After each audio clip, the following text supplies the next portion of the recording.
Hey friends, let's be real. Breakups are some of the most emotionally charged experiences we go through. Whether it's been days, weeks, or even months since the split, the question can linger: what if we could make things work again? Maybe you're replaying moments in your mind, trying to figure out where things went wrong. Maybe you're still holding on to that spark, hoping it can reignite. But here's something most people don't realize. What you say to your ex during this delicate time can make or break your chances of reconciliation. Picture this. You're walking on a glass bridge, trying to cross over to the other side where your ex stands. Every word you speak is like a step forward. Choose your words carefully and the bridge holds steady.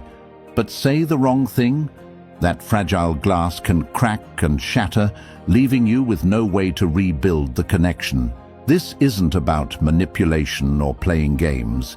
It's about understanding the power of words. Words can heal, but they can also hurt. And in the aftermath of a breakup, emotions run high for both sides. It's easy to say things in the heat of the moment that you might regret later. Desperation, anger, or even love can drive us to speak without thinking. But if you truly want a second chance, you need to tread carefully. Marcus Aurelius once said, "You have power over your mind, not outside events. Realize this, and you will find strength." This wisdom applies here. While you can't control how your ex feels or responds, you can control how you communicate. Instead of acting out of fear or longing, choose your words with clarity and intention.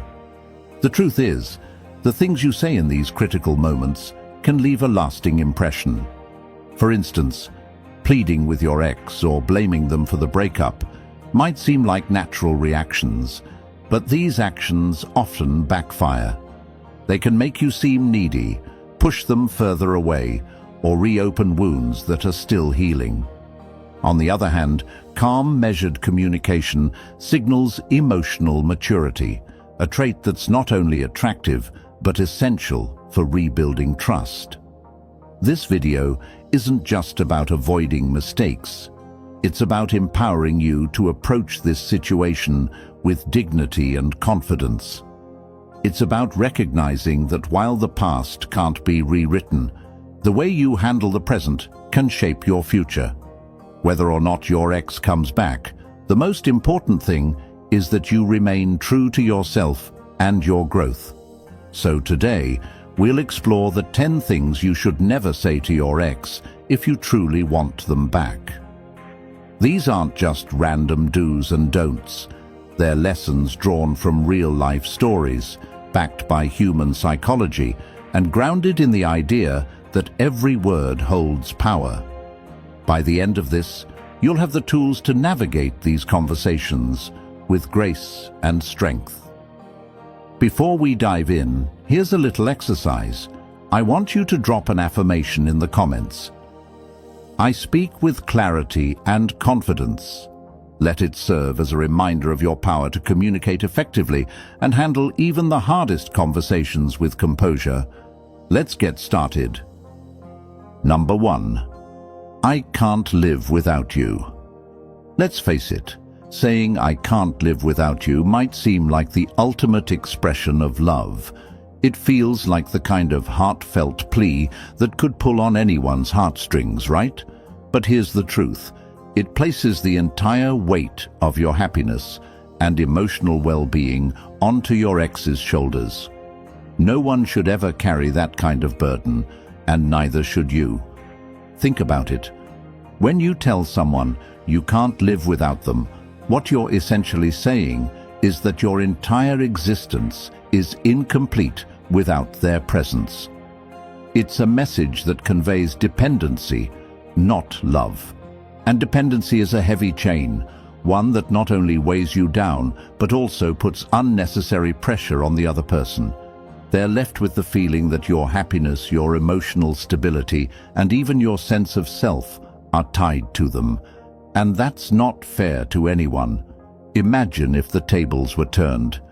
If someone said to you, "I can't live without you," how would you feel? Would it inspire you to feel love or compassion, or would it make you want to pull away, to create distance, because the responsibility of someone else's happiness feels overwhelming? As Maya Angelou beautifully put it, "You alone are enough. You have nothing to prove to anybody." This is the mindset we need to embrace after a breakup. True love doesn't come from someone else filling a void in your life. It comes from being whole, from finding peace and strength within yourself. When you rely on someone else for your happiness, you become emotionally dependent, and that dependence stifles growth for both of you. Instead of pleading for your ex to fill that emotional gap, focus on rediscovering your own power. Who are you outside of the relationship? What makes you feel whole? Dive into your passions, surround yourself with people who uplift you, and take time to nurture your own well-being.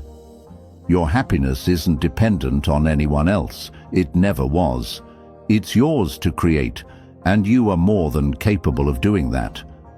Breakups are painful, no doubt, but they also offer an opportunity for profound personal growth. When you can stand on your own 2 feet and say, "I am enough," that's when real love can flourish, whether with yourself or with someone else in the future. So the next time you feel the urge to tell your ex that you can't live without them, remember that you've already got everything you need inside you. Your life is yours to live, and no one else holds the key to your happiness.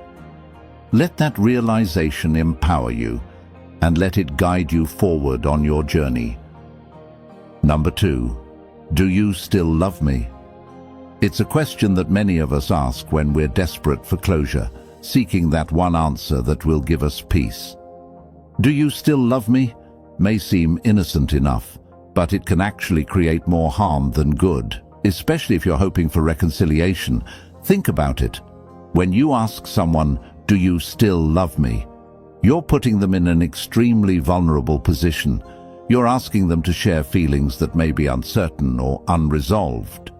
In doing so, you're placing them in a corner, forcing them to respond to a question that can be difficult to answer, especially when emotions are still raw. The truth is, healing doesn't happen when you're seeking immediate answers.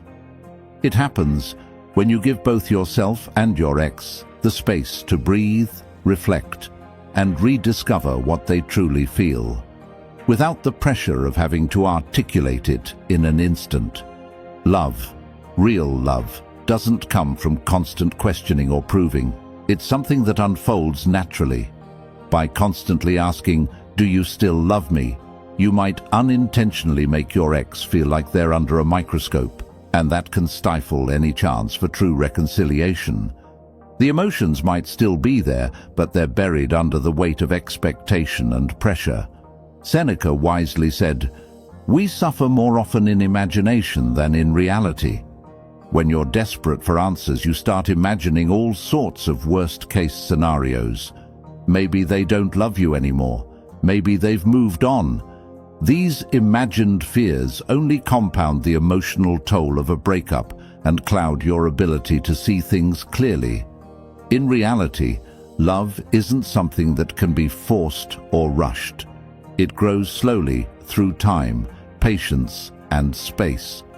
So instead of pressing for an answer, allow the emotions to unfold naturally. Give your ex the freedom to rediscover their feelings without the burden of your questioning. Healing for both you and your ex requires time to process, reflect, and grow. This space allows love to either reignite or fade in its own time. By forcing the conversation prematurely, you risk cutting off that natural flow, turning a potentially beautiful process into a pressured negotiation. The most powerful thing you can do for yourself and for the possibility of reconciliation is to step back and focus on your own growth. Invest in yourself, discover your passions, and heal at your own pace. In the end, love, whether it returns or not, will come when it's ready, and when it does, it will be far more authentic and powerful than anything forced too soon. So before you ask, do you still love me? Pause and remember, true love doesn't need to be questioned. It speaks for itself. Instead of pushing for an answer, trust that the right time for clarity will come when both of you are ready. Number 3, I've changed, I promise. We've all been there, feeling desperate to prove we've changed, to convince our ex that we're not the same person who contributed to the breakup. But here's the truth. Words alone can't rebuild the trust that was lost. Saying I've changed, I promise may come from a place of genuine remorse, but it can easily be seen as just another empty promise if it's not backed by action. In moments of vulnerability, we may feel the need to reassure our ex that things will be different this time. But the reality is, promises don't hold much weight without tangible evidence to support them. Words are fleeting. Actions, on the other hand, speak volumes.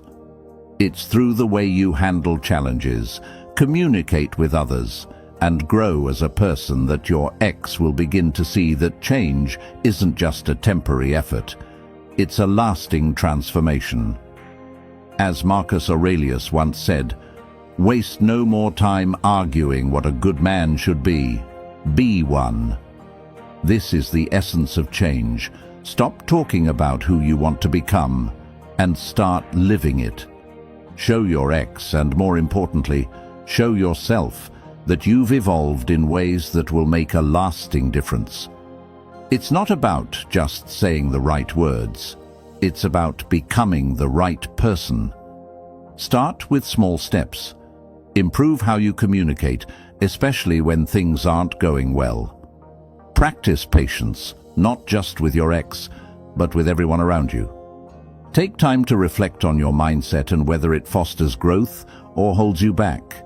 Real change comes from consistently making better choices, not from a few convincing statements.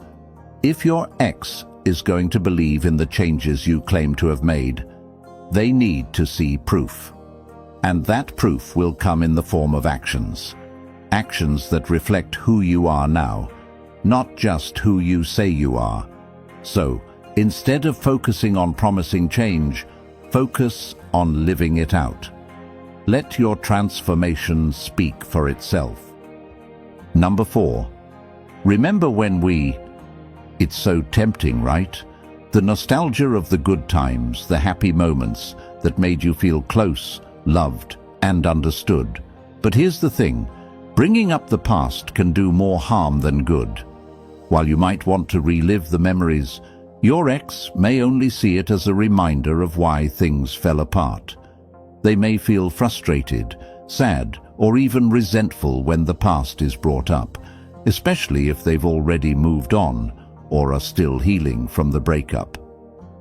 As human beings, we're wired to hold on to what feels familiar, and the past is something we know well. We often think, if we can just talk about the good times, maybe we can rekindle something. But that's a trap. Rehashing the past doesn't create a new foundation. It only brings back old pain and unresolved emotions. For healing and reconciliation to happen, you both need to focus on building a future, not a past that's already been lived. Maya Angelou once said, "We may encounter many defeats, but we must not be defeated." That means that while the past is part of who you are, it doesn't define you or your future. Instead of looking back and saying, "Remember when we..." Focus on who you've become and how you're moving forward. Show them that you're not stuck in the past, but actively working to create something better for both of you. Instead of asking your ex to relive old memories, invite them into a new, more positive dynamic. Create new moments that remind them of why they fell for you in the first place, your charm, your strength, your character. You don't need to force a trip down memory lane to rekindle connection. You need to live in the present and show them that who you are now is even more captivating than who you were then. By focusing on who you are today, not who you were yesterday, you leave space for the future to unfold, free from the weight of past mistakes. Let them see your growth and the potential for something stronger, something better. Number 5. It was all your fault. In the heat of the moment, it's easy to point fingers. The pain of the breakup, the confusion, and the loss can all feel overwhelming, and blaming your ex might seem like the way to release some of that frustration. But here's the hard truth. Shifting all the blame onto them doesn't bring you closer.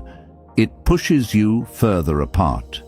It creates walls of resentment, guilt, and defensiveness that can never foster healing or reconciliation.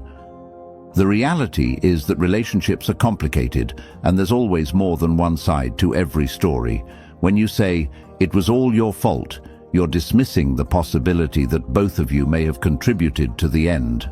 The truth is, growth comes from looking inward and taking responsibility for your own actions. Healing happens when you can acknowledge your own mistakes and learn from them. By doing this, you create space for real change and growth, not just for you but for the relationship itself. Marcus Aurelius once said, "Waste no more time arguing what a good man should be. Be one." This is where maturity enters the picture. Instead of holding on to resentment or anger, step into your power and show them that you're capable of reflection and accountability. This doesn't mean taking all the blame or ignoring the things they may have done wrong. It simply means recognizing that you, too, played a part in the dynamics that led to the breakup. When you show self-awareness and maturity, you demonstrate emotional strength. You communicate that you're someone who is capable of owning up to their actions and learning from their mistakes.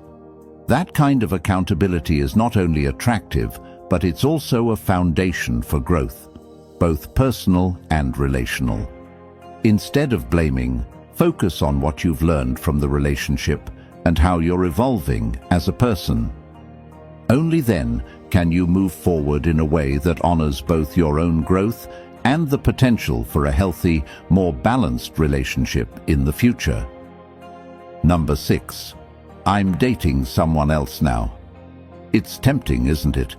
The urge to make your ex feel the pain of seeing you move on, to create a sense of jealousy that somehow proves you're worthy of their attention. But let me be clear, this is a game you won't win. When you tell your ex, "I'm dating someone else now," you're not showing strength or moving forward.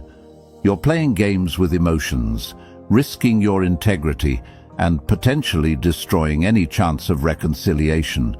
It's an attempt to provoke a reaction, but all it really does is undermine trust. True love isn't about making the other person jealous or proving a point. It's about vulnerability, honesty, and a deep connection that thrives on mutual respect. Maya Angelou once said, "You may not control all the events that happen to you, but you can decide not to be reduced by them." This quote is a reminder that we are in control of how we choose to respond, especially after a breakup. Instead of playing games or using tactics to manipulate emotions, choose the path of integrity.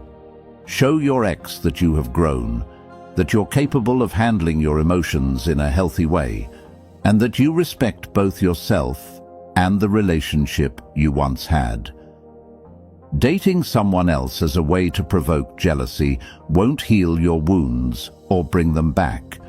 It only shows that you haven't learned the lessons the breakup was meant to teach you. You're still attached to a cycle of insecurity and validation that keeps you from embracing real growth. If you want your ex back, don't play games. Instead, focus on becoming the best version of yourself. Show them that your intentions are pure and that the love you shared is worth revisiting. Not because of jealousy, but because of the emotional maturity and understanding that now exists between you. When you operate from a place of authenticity, you attract genuine connection, and that's the foundation of any lasting relationship. Number 7. Let's get back together. There's something incredibly vulnerable about asking to get back together after a breakup, isn't there? It feels like it's the one thing that can make everything right again, like the solution to your heartache. But here's the thing. It's also one of the most premature things you can say. When you ask, "Let's get back together," you're skipping over the crucial process of healing and rebuilding. Reconciliation doesn't start with words. It starts with actions. It starts with showing that both of you have grown, that you've addressed the issues that led to the breakup in the first place. Simply asking to reunite doesn't give space for the trust, understanding, and emotional intimacy that need to be re-established. It can feel like pressure, and no one wants to feel like they're being rushed back into something that hasn't been properly rebuilt. Marcus Aurelius wisely said, "The impediment to action advances action. What stands in the way becomes the way." If you're pushing for immediate reconciliation, you're overlooking the fact that the obstacles, pain, distrust, past mistakes, are the very things that need to be dealt with first. Those obstacles don't just disappear by saying, "Let's try again." They need time to heal, space to breathe, and room to be understood. Rushing into a reunion doesn't give you the opportunity to address what went wrong, and it leaves you at risk of falling back into the same unhealthy patterns. Instead of asking them to come back right away, focus on your own growth. Show through your actions that you've become a better version of yourself, not for them, but for you. Take the time to rebuild your own emotional resilience, work on your communication, and become someone who attracts love through authenticity, not desperation. Let your actions speak louder than your words. Show them, without saying a thing, that the person they once loved is still there, stronger, wiser, and ready to love in a healthier way. This isn't about forcing someone back into your life. It's about allowing space for them to recognize the growth within you and to come to the decision themselves, on their own time. When you're no longer pressuring them for a quick fix, you give both yourself and them the freedom to reflect, heal, and ultimately decide if coming back together is truly what's best for both of you. Number 8. I know you miss me. This might seem like a bold statement, perhaps an attempt to gauge your ex's feelings, or even an effort to rekindle some spark. However, making this assumption can often come across as dismissive, and in the end, it may only push them further away. When you say, "I know you miss me," you're not giving your ex the space to truly process their feelings. You're projecting your desires onto them, assuming that they're experiencing the same things you are. But the truth is, every individual has their own way of dealing with loss, and pushing for an acknowledgement of their emotions on your terms does not respect that process. When you assume what they feel, you're neglecting the most important aspect of any relationship: understanding and empathy. A genuine connection is built on listening and allowing space for the other person to express themselves in their own time.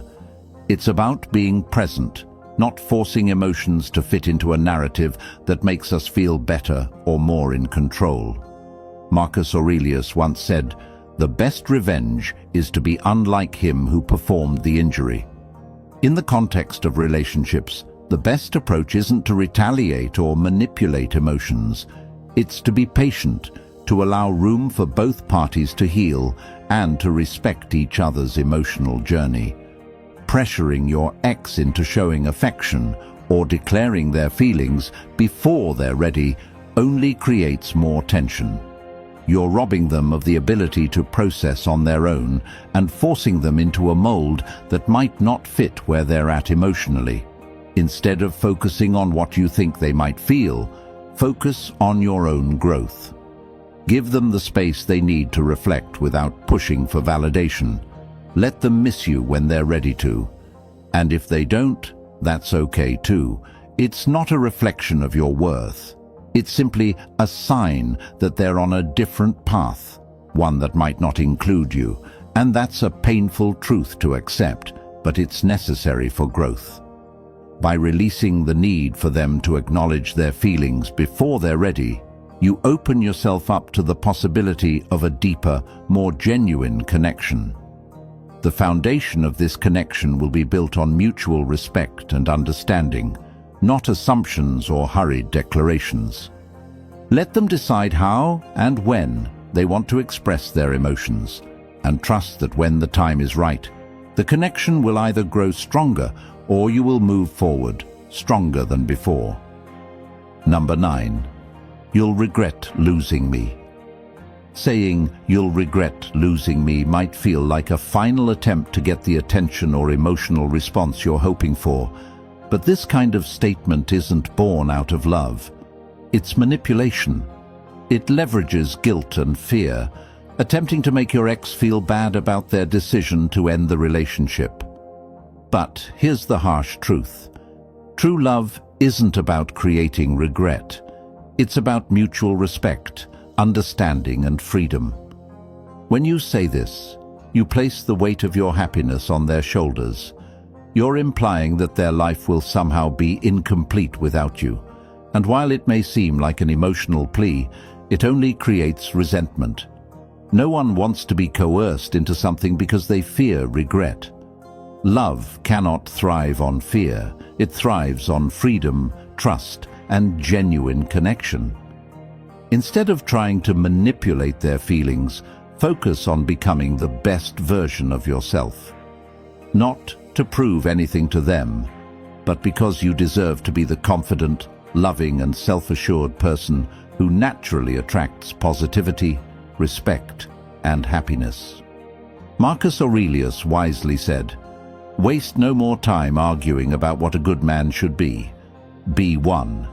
This is a reminder that the best way to show your worth is not through words, but through actions. By focusing on your own growth and well-being, you become someone who exudes confidence and inner peace. This will naturally draw others to you, including your ex, but not because they regret losing you. Instead, they'll be drawn to the person you've become, a person who lives their life on their own terms, not begging for anyone's approval or validation. When you release the need for validation, you create space for a healthier relationship dynamic, whether that's a renewed connection with your ex or simply a deeper understanding of yourself. Instead of making them feel guilt, allow them to miss you because they see the person you've become. And remember, whether or not they ever regret losing you, the most important thing is that you never regret losing yourself in the process. Number 10. Can we still be friends? The question, "Can we still be friends?" may seem harmless at first, like a way to maintain some connection after a breakup. However, it's one of the most confusing things you can say if your true intention is to win them back. The reality is, asking to remain friends often leads to emotional confusion, blurred boundaries, and prevents both of you from healing properly. When emotions are still raw, trying to transition to a friendship before either of you is ready only complicates the process. If you're still holding on to the hope of reconciliation, friendship might feel like a consolation prize, a way to stay close to them without fully confronting the reality of the breakup. But consider this. Real healing comes from separation, not closeness. When you're close friends with an ex, it can be impossible to separate your old feelings from the new dynamic, keeping you stuck in the past instead of allowing both of you to move forward. It's like trying to fill a glass that's already full. It's not going to fit anything else in. Similarly, if they are still emotionally tied to the relationship, being friends can lead to feelings of resentment, unfulfilled longing, or even jealousy. Seneca wisely said, "No man is free who is not master of himself." In this context, true freedom comes from releasing attachment to someone who has chosen to move on. Allowing yourself the space to heal from the relationship allows you to regain control over your own emotions and thoughts, free from the weight of trying to maintain a connection that no longer serves either of you. Instead of clinging to a friendship out of fear of losing them completely, focus on your own growth. Take time to rediscover who you are without them. Reflect on what makes you happy, what you've learned, and how you can become a stronger, more independent version of yourself. During this time, you may realize that the connection you once had, although meaningful, no longer fits the person you're becoming. Remember, it's okay to let go. Sometimes space is the best thing both of you need in order to truly heal and reconnect, whether that means giving the relationship a second chance or walking away stronger and more confident than ever before. Breakups are tough, and wanting someone back is even tougher. But remember, what you say and don't say can make all the difference. If you've said any of these things before, don't beat yourself up. Growth starts with awareness. Drop an affirmation in the comments. I'm strong, patient, and capable of healthy love. And hey, if this video helped, like, share, and subscribe for more insights. Let me know in the comments which point resonated with you most. Until next time, stay wise and stay strong.